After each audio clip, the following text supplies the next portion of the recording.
Talk Tall to Me, brought to you by the Rambutan 5000. Squam. Oh, wait a minute. Hold on. Stop everything. It's playing more music at me. All right. Squam.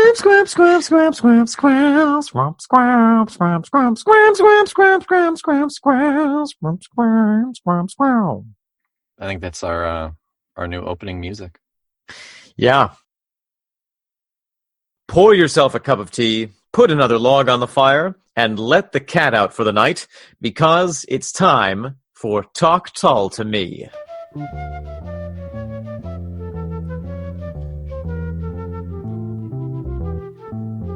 Okay, so we are on side 2 of This Was, track 6.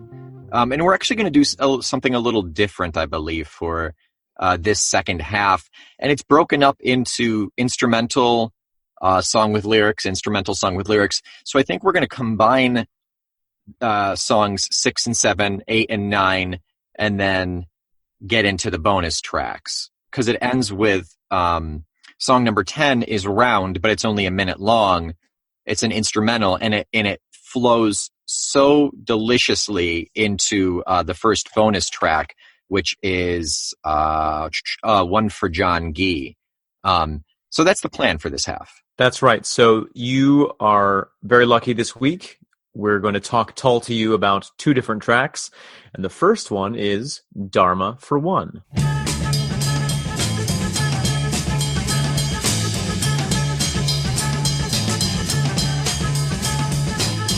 All right, so this is the second or third instrumental on this album so far. This is a very strong instrumental album. It is. I think that they're just coming out of their club playing phase right now, and I suspect that they had a lot of sort of jammy songs that they could just wham into at any point. Oh yeah, this whole second half, they're super jammy. Yeah. I'm wearing my super jammies right now, actually.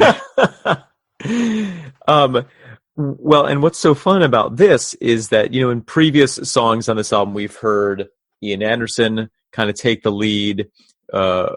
We've heard Mick Abrams take the lead on one song. And now it is time for Clive Bunker to take the lead on this song, which he does so prolifically that essentially this song is a drum solo with a little musical frame around it. It's 2 minutes. It's just 2 minutes of drum. And that's like, yeah. Okay. It's something that you do live to show off your drummer. You give him a nice chunky solo. Not only to show him off, but also to wear him out and pacify him. Yeah. Because a disgruntled drummer is never an animal that you want to keep in your house. Or on stage with you. No. You need to let him let it out occasionally, and I think this is definitely the song where he could do that. Yeah, he goes to town. It's like a 4.5 minute 5 song, something like that. And let's see, where is it? 4:15. It's 4:15. And we get at 1:20. No, at 57 seconds, we get a little foreshadowing of that drumming. Right. And then we get a teeny little claghorn solo that builds into, at 1:19 is the claghorn solo. And at 1:28 is when the drumming starts. And then it's basically drum until 3:21 when that funky little bass comes in, and then everybody else starts to slowly filter in. That's a lot of drum solo. That's so much drum solo. And I know like drum conscious people can appreciate that. Right. But that's a lot of drum solo. And you're a layperson. I can't tell you, I was going to say the last time, but I don't think I ever heard someone say, you know what, I need a good drum solo to really get me going right now. I think it's the sort of thing that you don't realize you need until it's happening to you. I mean, for me, I find the drum solo in this song a little bit transportive, a little bit hypnotic, if you will. Yeah. In a good way. Yeah, it's I want to call it jammy, but to me, jam band feels a lot more what you were just saying. Feels a lot more melodic, and it kind of like pulls you with it. But this is just like, this is Animal from Dr. Teeth and the Electric Mayhem. Like, yes, exactly. He's Exactly. an octopus playing Neil Peart's drum set. Going back to Rush that we talked about a couple episodes ago, he has a drum set that's like insanely big. Because of his 8 arms. Because of his 8 arms, yeah. Right. All Canadians 8 arms. That's little known fact. And there go our Canadian downloads. Oh no. So yeah, I think that the nature of the drum solo in this piece, which we could say is the heart of Dharma for One. Oh sure. Really gets to the topic of this piece and the title. Yeah. Oh yeah. Now you mentioned jam bands, and jam bands are famous for drug use. Jethro Tull is almost infamous for their sobriety. They're teetotaling. Practically, yeah. I mean, Ian Anderson is probably the most aggressively sober rock and roll musician of the past century. And that was before hardcore. Yeah. That was before straight edge. He invented straight edge. He did. It actually refers to the flute as a straight edge. It does, yes. Yeah. That's where the name came from. Mm-hmm. Just chock full of history on this one. We sure are. It's worth repeating that we are not experts on the music industry, or indeed anything at all. Anything. I do want to throw out there though, my final research project in senior English in high school was a paper about Jethro Tull. So, oh, that's right. Yeah. So I mean, that was 2007. So 11 years ago. More than 11 years ago. How's that? No, college was 2007. So 2003, 15 years ago, I got my high school diploma in Jethro-tology. Yes. Jethro-tology. You were the only Jethro-tologist to graduate Weedsport High School in 2003.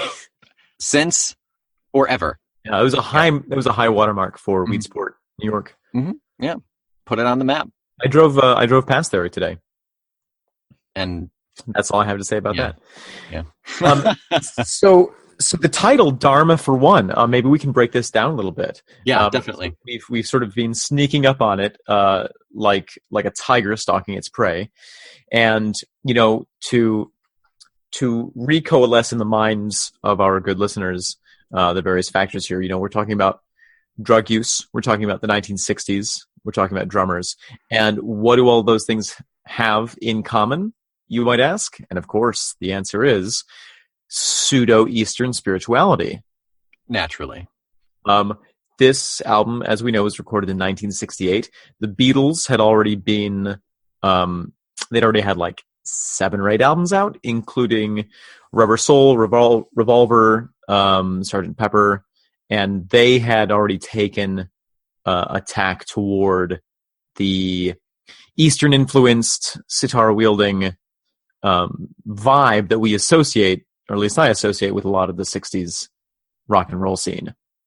Yeah, specifically that psychedelic, the twirling kind of whirling dervishes. That's not what I was going for, but yeah, that works too. What were you gonna say? That like psychedelic, like spinny thing in the background of all of whenever you saw the videos of them playing, it was like almost green, but it just kept spinning because it's far out. Right. Yes. Yeah. Yeah. I think you can see those in the Austin Powers films. Yes. Yeah. Good. A good reference. Psychedelic pinwheels. If you can't see the real thing, which I can't stop. So it was the 60s in London, and there was a lot of mind expansion through drug consumption. Mm-hmm. And as we know, Ian Anderson was sort of famously against all of this nonsense. And so the idea of Dharma, which is, the path toward enlightenment, being something that you could order at a restaurant is, I think, the idea that he was pushing against is this kind of comestible spirituality. Right, because the exact opposite, the real belief of, or the, I don't want to say the definition, but the idea behind Dharma is enlightenment you work for your entire life to attain enlightenment. Right. You can't just go up in a coffee shop and say, I'll have Dharma, please, which is what the whole Dharma for one or two or however many. I got a 4 top of Dharma. And the whole hippie culture, we drop a pill and then we get instant Dharma. I'll have an extra skinny vanilla Dharma, please. No, I'll have an extra skinny vanilla venti Dharma. Is that gluten free? That's yeah. Shall I read a quick definition for Dharma? Yeah, please. Dharma in Buddhism is the nature of reality regarded as a universal truth taught by the Buddha, or the teaching of Buddhism. Which again is not an instant thing. No. By any stretch of the imagination. It is not. So the commentary behind this is, I like the idea behind it, but what more commentary is there save the title, I'm glad you asked, because in a later live album, they actually had some lyrics to Dharma for One. I love that. That album I played the hell out of. For the longest time, I didn't realize that wasn't in the standard studio library. Which is that live album? Living in the Past. Living in the Past, that's right. Yeah. And because of Living in the Past, I thought that Christmas Song and Bourée and let's see, Which is Promise, Singing All Day, I thought those were way earlier in the Tull library. I was surprised to see that Christmas Song, which we'll get to later on, isn't on a proper album until the Jethro Tull Christmas album. It's just a bonus track. Right. That's bonkers.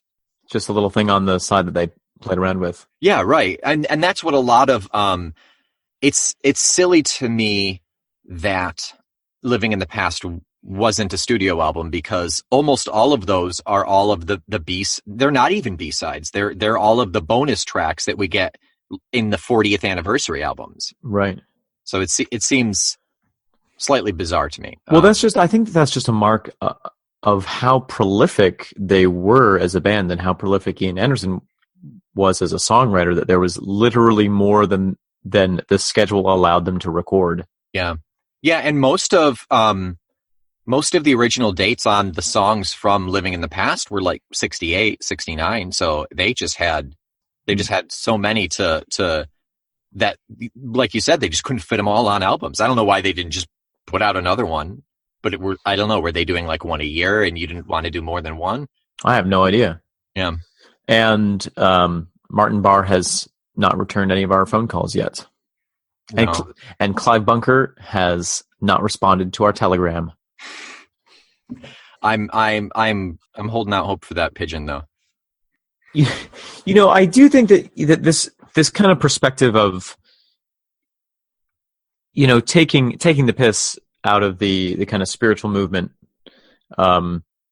really speaks to me in terms of how I picture Ian Anderson's philosophical position, because I've always thought of him as somebody who was at once in the spotlight, but at the same time sort of looking at society and everything that was popular and all the fads, and he's like the grumpy old guy in the corner being like, this is all nonsense.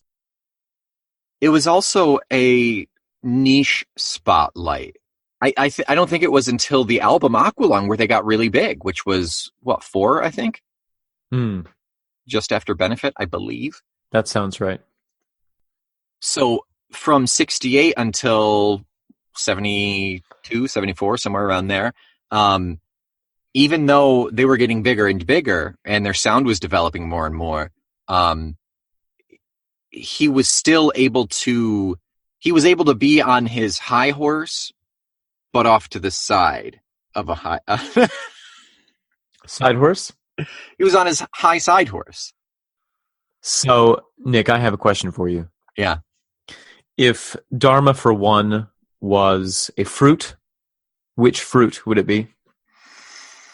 Oh gosh, something slightly exotic, Okay. but also slightly offensive. Yeah. But once you got past the offensiveness, it would be good. I want to say durian. Oh my gosh. That might be too offensive. That is not allowed in a lot of public places. Yeah. Maybe rambutan. Now, what is a rambutan? It's like the poor man's lychee. It's got it's less sweet and a little more earthy. But it's got the little pip with the white fruit around it, and it's got a spiky ball. It's like you don't have to break it like a nut, but it's got like a cardboardy crust that you break. What do you crush it between your teeth, or do you whack it on the table, or? I mean, traditionally I use my rambutan 5000 that peels and consumes the rambutan for you. Saving you from having to taste it. Okay, well, there it is, folks. Right. Dharma for One, the rambutan of the Jethro Tull Fruit Bowl. And Talk Tull to Me, brought to you by the Rambutan 5000. Anything else on Dharma? I mean, as an instrumental, there's only I feel there's only so much we can get to within this. I do want to point something else out about this song. Yeah. And that is that while it is Clive Bunker's big kind of spotlight moment and he gets to show off, and really the song is kind of eclipsed by him, there is a really great claghorn moment in it that I feel kind of prefigures, in a way, some of the excellent claghorn work that we hear 2 albums down the line in Benefit. It's like Clive decided, hey, you know what? Someone else needs a solo here. So where that drum ends, you get the nice like boom boom boom boom of the bass coming in, and then the claghorn comes in after that. It's like Clive said, oh yeah, you know what? Everybody else, come on in, right, one step at a time.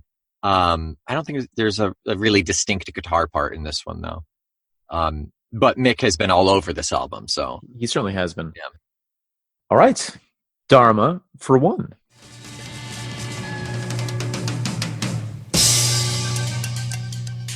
So it's breaking me up.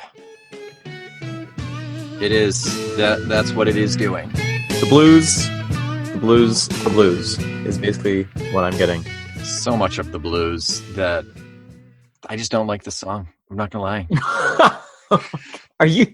Are we allowed to say that? Is that? This is one of my least favorite songs. Wow, I think we should. All of Jethro Tull, all of their songs are my favorite, but this is my least favorite. This is your least favorite of all of your favorites. You know, I think that it's important to contextualize this song. Can I just give you my notes first? Yeah. My notes consist of 2 sentences. 2 sad faces. 2 sad faces. A drawing of a kitten. And me eating half a pizza while listening to this song. I quote, more bluesy - meh. Then the next line down is so bluesy. And that's it. That's all I've got for you. Those are all the notes that I took. Yeah, I mean, that sort of sums it up. Yeah. I do think that this. What can we say? What can we say about this song? I think that this song is really an excellent example of the British fascination with the American blues that was taking place in the 1960s. Mm-hmm. And sure, you know, there were tons of bands who were chasing that dragon most notably Led Zeppelin. Sure, yeah. That's really what Zeppelin was sort of an across the pond interpretation of the American blues. But of course, there were lots of other bands, Fleetwood Mac. A lot of these British bands were taking inspiration from the art form. But with some of those songs, they were what I would call inspired. Whereas I feel like how this song happened was that Ian Anderson was in his 7th grade creative writing class, and the teacher was like, all right, kids, you have your next assignment. Go home and write a blues song. But you also have to do it on your one day off, and it's going to be a really nice day out in Scotland, which never happens. And so all these kids were just stuck inside, like, really frustrated. And this is the result.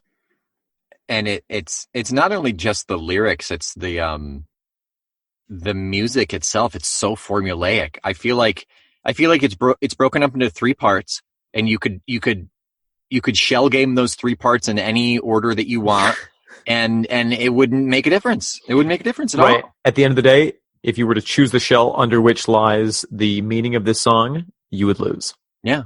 Oh yeah, absolutely. The only thing that I can give it, yes, there's a little depth to the chorus. We'll say that's the last 2. Well, it's not. They're not even triplets or couplets. I suppose that they're couplets. I said, you're breaking me up, woman. Yeah, you're breaking me down. You're lying in little pieces scattered all around. She broke first.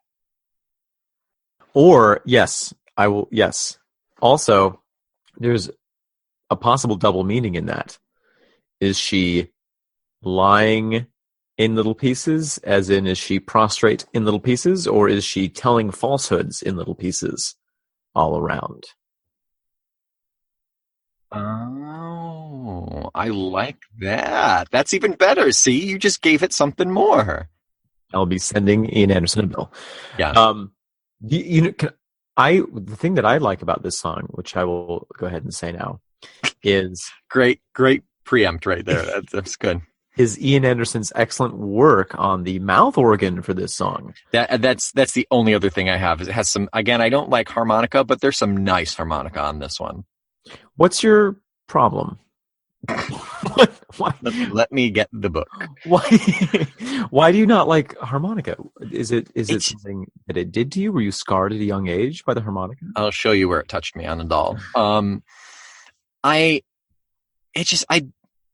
This bluesy sound, it just doesn't do it for me. And I think it's so piercing and grating when it's used in this wail, and I know it's the voice. It is to be used as a voice, and I can appreciate it for that, but just the sound of it, doesn't do it for me. Yeah, interesting.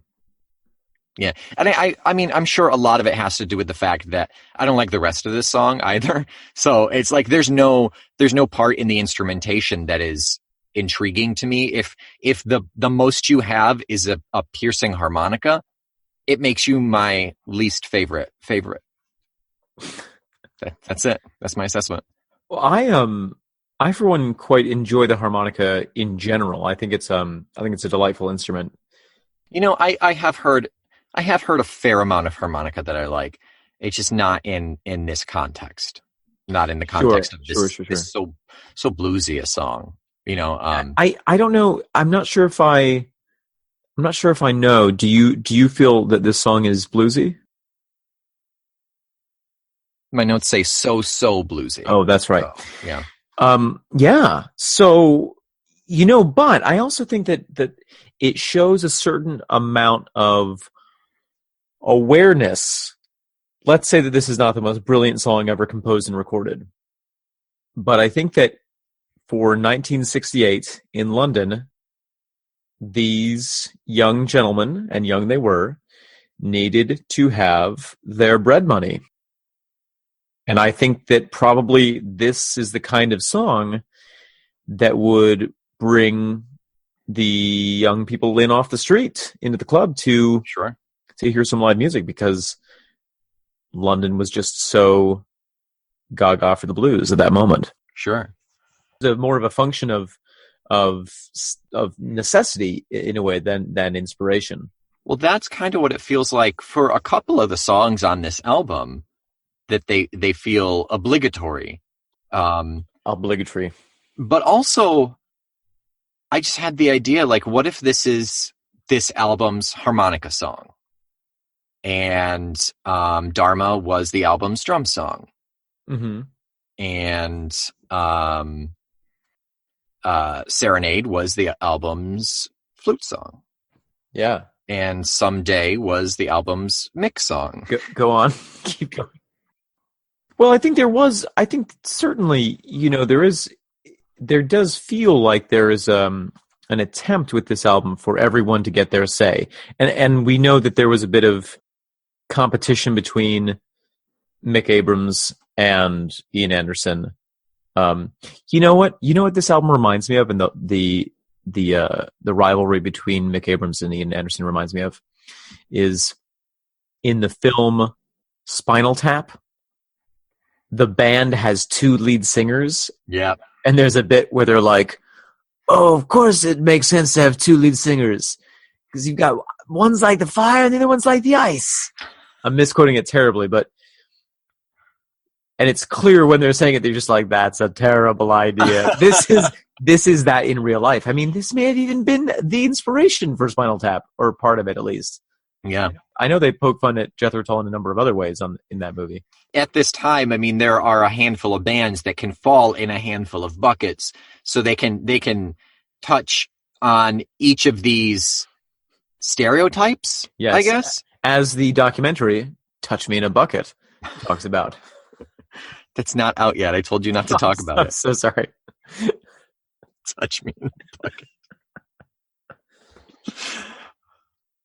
I thought that was a good trail, but the faces you were making as I was saying it, told me that something was going to come out of that bucket. Oh my God. Is there anything else that we want to say about this song? I don't think there's enough to warrant saying more. Like, it's an IKEA blues song. Some assembly required. But it's going to come out pretty generic. Right. And it's Swedish. And it's Swedish. Little known fact about this song. Just this song, right, is Swedish. Do you know what the name of the song was in the original? Swiss? I do not. Swedish? Swiss? No, that's Switzerland. Swedish, so Swedish, yeah. Right? Yeah. I guess we'll have to look it up. You're breaking me up. Yeah.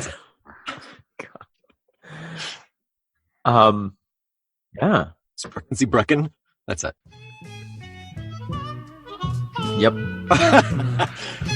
That's it. Yeah, I think that's pretty. We're stretching now. I think we're trying to find something.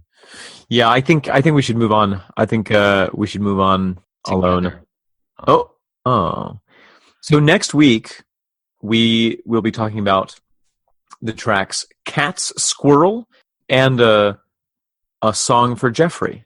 One of my favorites. Exciting. I super like that one. Exciting. So until next week, I'm Omen Said. I'm Nick McGill. Oh, we didn't introduce ourselves at the beginning, did we? We do it now. Okay. Hey, guess what? I'm Nick McGill. And I'm Omen Said. And we are Feckless Moans. It's never going to happen. It's time for us to talk Tull to me. Dharma for 1, T for 2, Tull for 3. Nick, there's something I've been wanting to tell you. I'm pregnant. Oh!